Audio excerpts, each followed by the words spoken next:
Residents in northwest and west central Iowa have pushed aside Halloween plans today. Instead, they found themselves pushing snow. Lots of it. Enough to create a 5-foot wall in Carroll. Yeah, this is typical Iowa, definitely. People crawled out from under their covers this morning to find a blanket of snow on the ground. I heard a noise about 5 o'clock or so in the morning, something on the roof, and I looked out and it was sleeting and snowing, a combination of the two, and it was white on the ground. Rain and sleet falling most of the day has covered everything, from signs to trees with ice.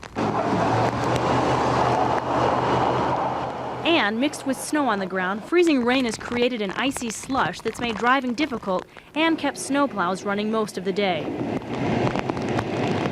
I hate it.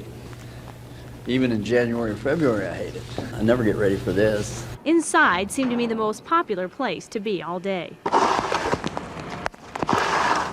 But some found themselves outside, making their walks less frightening for those braving the horrible Halloween weather.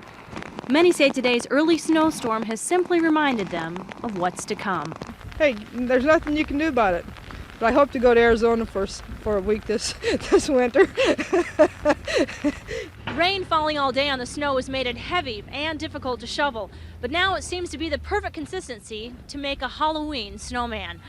In Carroll, Jill Lingwall, TV8 News.